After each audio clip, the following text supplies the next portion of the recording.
The Martin Luther King Jr. celebration at the Islamic Institute of America in Dearborn Heights, Michigan.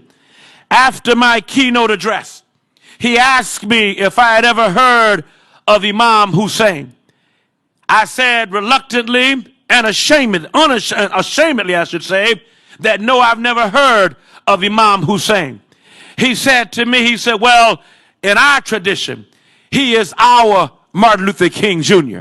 He said, because just as you lift up Dr. King, who stood against oppression and racism here in America, he said Imam Hussein stood against oppression and tyranny many, many years ago.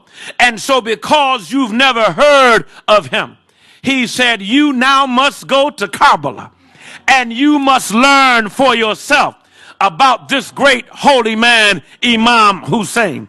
That was in January of 2019. Well, guess what? In April of 2019, just 3 months later, my wife and I found ourselves on a plane headed to Karbala, Iraq. And there we were from April the 28th until May the 6th, 2019. And the rest is history.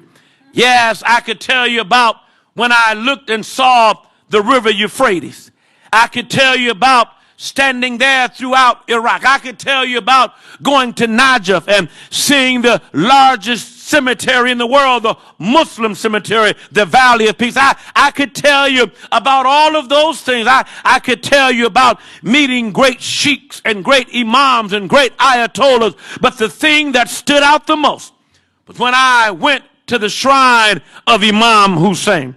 When I stood there, I felt the very presence of God. I never shall forget when my wife and I stood there on the plaza and I saw thousands of pilgrims standing there, lining up and weeping and wailing, trying to get in to be able to touch that holy tomb.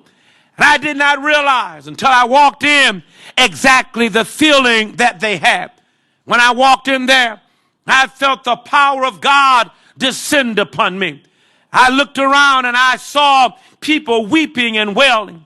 When I got close enough to the tomb, they said, if you're not a Muslim, we will not allow you to go in.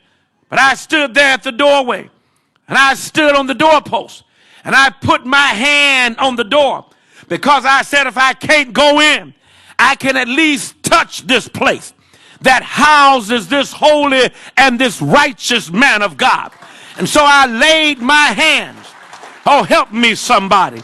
I laid my hands upon the doorpost. And as I laid my hand on the doorpost, something came through my body. And I felt the power of God transcend to me. As I was standing there, tears began to stream down my face.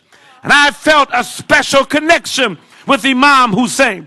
My wife on the other side, for the interest for women, she did not get the memo that you're not allowed to go in. And so we went around on the other side looking for my wife, and I found out to my surprise she was inside the tomb, standing there weeping and wailing like everyone else. When she came out, I said, do you not realize you were not supposed to go inside there? That's only reserved for Muslims. She said, I was drawn into the place and I had to go in and I had to feel the presence of God myself.